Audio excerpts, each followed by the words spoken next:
दोस्तों, मैं journalist doctor Harish Chandra Lakhera इस बार दिल्ली के अंतिम हिंदू सम्राट पृथ्वीराज चाहमान के वंशज चौहानों के हिमालय की ढलानों में आश्रय लेने की गाथा सुनाने जा रहा हूँ। जब तक मैं इस गाथा को शुरू करूं तब तक हिमालय लोक चैनल को लाइक और सब्सक्राइब अवश्य कर दीजिए। आप जानते ही हैं कि हिमालय क्षेत्र के इतिहास, लोक भाषा, संस्कृति, कला, संगीत, सरोकार आदि को देश दुनिया के सामने रखने के लिए यह हिमालय लोक चैनल लाया गया है। आप इस आलेख को हिमालय लोक वेबसाइट में पढ़ भी सकते हैं। भारतीय इतिहास में चाहमान यानी चौहानों की महत्वपूर्ण भूमिका रही है। यह वीर राजपूत जाति देश के विभिन्न क्षेत्रों की तरह हिमालयी राज्य उत्तराखंड और हिमाचल प्रदेश में भी बड़ी संख्या में बसी है। कुछ लोग नेपाल में भी बसे बताए जाते हैं। उत्तराखंड में अप्पूगढ़ के वीर राजा कप्पू चौहान और उत्तराखंड आंदोलन की शहीद बेलमती चौहान के नाम प्रख्यात हैं, जिन्हें प्रत्येक उत्तराखंडी जानता है। उत्तराखंड के गढ़वाल यानी तब के गढ़ देश के पंवार राजवंश से पहले ही यहाँ के कई गढ़ों यानी किलों के अधिपति खसों के साथ ही मैदानों से गए राजपूत भी थे और इनमें चौहान भी शामिल थे। गढ़वाल में चौहानों के गढ़ों में अप्पूगढ़, रमोलागढ़, रतनगढ़ आदि प्रमुख हैं। कुमाऊं में भी चौहान हैं। हिमाचल प्रदेश में भी चौहानों के छोटे छोटे राज्य रहे हैं। हिमालयी क्षेत्र में पहले खसों का राज्य था, बाद में मैदानों से क्षत्रिय आए और माना जाता है कि 647 ईस्वी में सम्राट हर्ष की मृत्यु के कुछ दशकों के बाद अनेक राजपूत राज्य राजस्थान और सिंध के मैदानों में उभरे थे। वे आपस में भी लड़ते थे और हारने वाले अपने साथियों के साथ हिमालय के पहाड़ी राज्यों में आश्रय लेते थे और फिर वहां वे छोटे छोटे राज्य बना लेते थे। हिमाचल प्रदेश में ऐसे राज्यों में कांकड़ा, नूरपुर, सुकेत, मंडी, कुतेहड़, बिलासपुर, नालागढ़, क्योंथल, धामी, कनिहार, बुशहर, सिरमौर आदि थे। मैदानों में मुस्लिम राज स्थापित हो जाने के बाद मैदानों से बड़ी संख्या में लोगों ने हिमालय की ढलानों में शरण ली थी और तब ये राजपूत भी वहां आए थे और तब भी उन्होंने अपने गढ़ वहां बनवाए थे। चौहान वंश यानी चाहमान वंश का उदय शाकंभरी के आसपास हुआ। ये राजपूत अपने को सूर्यवंशी क्षत्रिय कहते हैं और कहा जाता है कि वे प्रारंभ में प्रतिहार राजाओं के सामंत थे। बाद में इस वंश के चाहमान नामक शक्तिशाली विजेता ने स्वतंत्र राज्य की स्थापना की और उसी के नाम से ये चाहमान वंशीय कहलाए।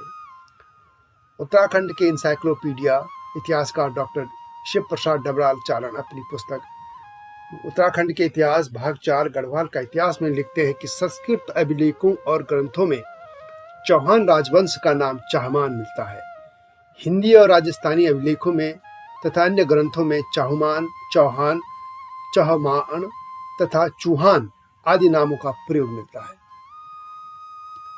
चौहानों को लेकर चंद्रवरदायी कृत पृथ्वीराज रासो ग्रंथ में कहा गया है कि प्रतिहार, चालुक्य, परमार और चौहानों की उत्पत्ति वशिष्ठ, गौतम, अगस्त्य आदि ऋषियों की यज्ञ की रक्षा के लिए हुए अग्निकांड से हुई थी। इस वंश के प्रारंभिक राजा वासुदेव और भूबक थे। चौहान वंश अथवा चाहमान वंश के राजपूत शासकों ने वर्तमान के राजस्थान, गुजरात एवं इसके सीमावर्ती क्षेत्र पर 7वीं शताब्दी से लेकर 12वीं शताब्दी तक शासन किया। वे चरणमान या चौहान कुल के सबसे प्रमुख शासक परिवार से थे। चौहान वंश दिल्ली, अजमेर और रणथंभौर क्षेत्र में प्रभावशाली था। चौहान वंश ने उत्तरी भारत में और भारत के पश्चिमी राज्य गुजरात समेत कई स्थानों पर खुद को स्थापित किया था।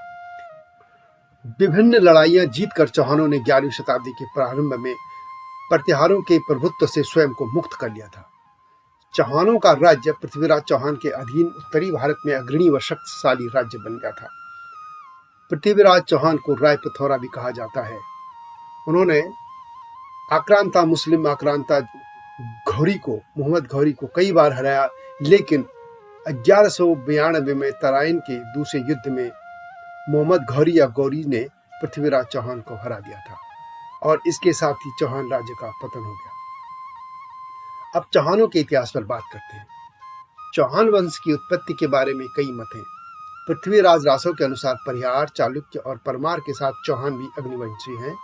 मान्यता है कि ये 4 कुल असुरों या राक्षसों के खिलाफ लड़ने के लिए माउंट आबू में एक अग्निकुंड से पैदा हुए। दंत कथाओं के अनुसार चौहान वंश की आबू पर्वत पर उत्पन्न ऋषियों के किए यज्ञ के अग्निकुंड से हुई थी। कथा इस तरह है कि किसी समय इस आबू पर्वत पर कुछ ऋषि मुनि तपस्या कर रहे थे। दैत्य उनको परेशान करते थे। वे इन ऋषि मुनियों के तप और यज्ञ को भंग करने लगे थे। यह देखकर ब्राह्मणों ने दैत्यों को रोकने के लिए यज्ञ के लिए एक अग्निकुंड बनाया, लेकिन दैत्यों ने भयंकर आंधी चला दी। इससे चारों दिशाएं अंधकार पूर्ण हो गई। यज्ञ स्थान पर रक्त, अस्थि और मांस की वर्षा होने लगी। इससे मुनि और ब्राह्मण बहुत घबराए। अंत में मुनियों और ब्राह्मणों ने यज्ञकुंड को प्रज्वलित किया और दैत्यों के विनाश के लिए महादेव से प्रार्थना की। उस प्रार्थना के बाद अग्निकुंड से एक पुरुष निकला, परंतु वह देखने में योद्धा नहीं मालूम होता था, इसलिए ब्राह्मणों ने उसे द्वारपाल बनाकर वहीं पर बैठा दिया। उसका जो नाम रखा वह अर्थ प्रतिहार अथवा परिहार होता है। इसके बाद दूसरा पुरुष निकला, उसका नाम चालुक रखा गया। जो तीसरा पुरुष निकला उसका नाम परमार रखा गया और दैत्यों से युद्ध करने वो गए, लेकिन पराजित हो गए। इसके बाद महादेव से फिर प्रार्थना की गई। इस बार अग्निकुंड से एक दीर्घकाय और उन्नत ललाट का पुरुष निकला। उसके संपूर्ण शरीर में वस्त्र, युद्ध के वस्त्र थे। वह एक हाथ में धनुष और दूसरे में तलवार लिए था। उसका नाम चौहान रखा गया। चौहान को दैत्यों से लड़ने के लिए भेजा गया तो उसने दैत्यों को पराजित किया। कुछ दैत्य मारे गए और कुछ भाग गए। दैत्यों के सर्वनाश से मुनि और ब्राह्मण प्रसन्न हुए और उस चौहान के नाम से उसके वंश का नाम चौहान वंश चला और उसी में वंश में पृथ्वीराज चौहान पैदा हुए। यह तो दंत कथा थी, लेकिन प्रकृति के नियम इस तरह से मनुष्य पैदा नहीं होते हैं। और यह माना जाता है कि अग्निकुंड में 4 पुरुषों को महान योद्धा घोषित कर दिया गया था ताकि वे इन असुर शक्तियों से लड़ सकें। और उनको जो इस अग्निकुंड में उनको जो वीरता का और जो उनको सम्मान दिया गया था और उसको घोषित किया था, इसका मतलब यह था कि यह उनका पुनर्जन्म था और इस तरह वे अग्निकुंड से उनका जन्म माना गया है, जबकि एक प्रतीक के रूप में यह होता रहा है पहले भी। इसलिए इस तरह इनको अग्निकुंड से पैदा माना जाता है। तो इस तरह चौहानों के वृक्ष वंश से पता चलता है कि चौहानों का आदि पुरुष अनहिल नाम का था और इसी वंश में जो है पृथ्वीराज चौहान हुए, जो कि अंतिम हिंदू सम्राट थे। कुछ इतिहासकारों के अनुसार इस राजवंश के संस्थापक राजा वासुदेव चौहान थे और चौहान वंशीय लोग जयपुर के सांभर तालाब के समीप पुष्कर प्रदेश और आमेर नगर में रहते थे। बाद में उत्तर भारत में वे फैलते चले गए। अब उत्तराखंड के चौहानों की बात करते हैं। उत्तराखंड के प्रसिद्ध इतिहासकार डॉक्टर शिव प्रसाद डबराज चारण अपनी पुस्तक उत्तराखंड के इतिहास भाग 4 गढ़वाल के अनुसार चाहमान कब और किन परिस्थितियों में गढ़देश के गढ़ों पर अधिकार करने में सफल हुए तथा पृथ्वीराज चौहान या उसके राज्याधिकारियों से उनका क्या संबंध था, यह जनश्रुतियों में कहीं नहीं मिलता है। हिमाचल प्रदेश के धामी राज्य के राणा परिवार की अनुश्रुति के अनुसार उस परिवार का मूल पुरुष प्रसिद्ध पृथ्वीराज चौहान का वंशज था। 10वीं सदी के अंत में मोहम्मद घोरी के आक्रमण के समय उसे दिल्ली से भागकर अंबाला जिले के रायपुर नामक स्थान में वहां से वह धामी चलाया और बिलासपुर के राजा के सामंत के रूप में काम करने लगा और बाद में उसने उस देश पर शासन किया। संभवतः गढ़ देश के प्रमुख गढ़ों पर महत्वाकांक्षी चहमानों ने भी लगभग ऐसी ही परिस्थितियों में अधिकार किया होगा। माना जाता है कि 13वीं सदी के गढ़ देश के गढ़पतियों में अधिकतर चहमान वंश से संबंधित रखने वाले थे। दिल्ली पर मुस्लिम आक्रांता घोरी का कब्जा हो जाने के बाद चहमानों ने हिमालय की ढलानों में शरण ली थी। चहमानों की राजधानी राजपूताना के अजमेर में थी। शिवालिक और लघु हिमालय की निचली ढलानों में फैले गढ़देश के सलान में आज भी अजमेर नाम की पट्टियां हैं। संभवतः चहमानों ने अपनी पुरानी राजधानी के नाम पर ये नाम रखे थे। चारणों की ख्यातों से विविध होता है कि आबू पर्वत या पुष्कर से उत्तर पश्चिमी भारत में फैलकर चाहमान अनेक शाखाओं में बढ़ गए थे। प्रत्येक शाखा ने अपने प्रदेश में अपनी शक्ति बढ़ाने का प्रयास किया। चाहमानों के बनाए राज्य अपने अस्तित्व बनाए रखने के लिए हमेशा प्रयासरत रहे, लेकिन चहमानों ने ऐसा कोई शक्तिशाली नरेश उत्पन्न नहीं किया जो उनकी बिखरी हुई समस्त शाखाओं को एक शासन के अंतर्गत लाकर शक्तिशाली चहमान साम्राज्य की स्थापना कर पाता। गढ़देश में भी यही बात दिखाई देती है। गढ़देश के दक्षिण सीमांत पर सबालक्ष की ढालों तथा गढ़देश के भीतरी भागों में स्थित मंदाकिनी उपत्यका, पूर्वी पठार तथा पश्चिमी पठार के अनेक गढ़ों पर चहमानों ने अधिकार कर लिया था। वे अनेक शाखाओं में बटे थे और किंतु वहां भी एक भी शक्तिशाली गढ़पति ऐसा नहीं हुआ जो समस्त चौहानों को संगठित करके एक गढ़देश में एक छत्र साम्राज्य की स्थापना करता। अनुश्रुतियों से गढ़देश में चौहानों की लगभग 1 दर्जन शाखाओं का पता चलता है। झिकवान, तुलसारा, मकरौला रावत, परसारा रावत, धामदा बिष्ट, असवाल, लोहवान, नेगी, रमोला, शिवालिक अजमेर की चहमान, मायापुर की हाट यानी खैलपुर की चहमान, चांदपुर गढ़ के चहमान, उप्पूगढ़ के चहमान तथा कंडारा गढ़ के दुगम। इनमें से कुछ तो केवल चहमान नाम से प्रसिद्ध हैं, परंतु कुछ लोग जिन गांवों में बसे उसी नाम से पुकारे गए, यानी ग्राम विशेष में बस जाने के या अन्य कारणों से उनके दूसरे नामों से भी पुकारे जाने लगा था। शिवालिक और अजमेर गढ़ में भी चहमान थे। इसी तरह रतनगढ़ के चहमान को धम्माणा बिष्ट कहा जाता है। ज्वालापुर के गढ़ में भी चहमान थे। चहमानों ने अलकनंदा के दोनों ओर के पठारों पर भी अधिकार कर लिया था। इसी तरह टिहरी के कंडारगढ़ को भी चहमानों का गढ़ बताया जाता है। गोपेश्वर की दीवारों पर मिले शिलालेखों में भी चहमान नाम का प्रयोग हुआ है। डॉक्टर डबराल के अनुसार निर्णयामृत नामक संस्कृत ग्रंथ में एक चक्रा यानी चक्रौता के चहमान राजवंश का बाहुबान राजवंश के नाम से उल्लेख किया गया है। संभवतः कवि ने लोक भाषा में चहमान शब्द का संस्कृत रूप में बाहुमान माना है। गढ़वाल के असवाल भी वास्तव में चौहानी हैं। चौहानों में जो लोग घोड़े यानी अश्व रखते थे वे कालांतर में असवाल कहलाने लगे। यह भी कहा जाता है कि चौहानों के बड़े भाई के पास घोड़ा रहता था, इसलिए उसे असवाल और छोटे भाई को नंसवाल कहा जाने लगा था।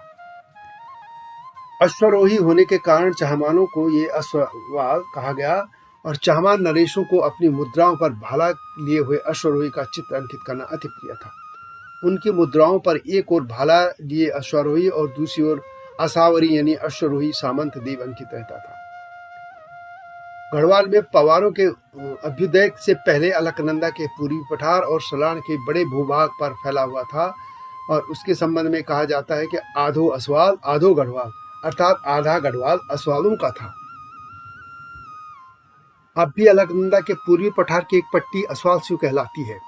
दरअसल पवारों के शासन के बाद पहले जो गढ़पति चौहान थे अब वे इनके नए शासन में सामंत बन गए थे, इसलिए आधे गढ़वाल के सामंत चौहान या असवाल ही थे। मोलाराम के अनुसार चौहान गढ़ नरेश पवारों के बहादुर सेनापति रहे थे। गढ़ काव्य में इनके बारे में उल्लेख मिलता है। गढ़वाल के पश्चिमी पठार के 3 गढ़ों पर भी चौहानों का अधिकार था। चहमान वंश की शाखा रमोला राजपूतों ने रमोली परगन्ने के रमोलगढ़ और रैंका परगन्ने के रैंकागढ़ पर भी अधिपत्य जमाया था। इसी पठार पर चहमानों का एक और अप्पूगढ़ था।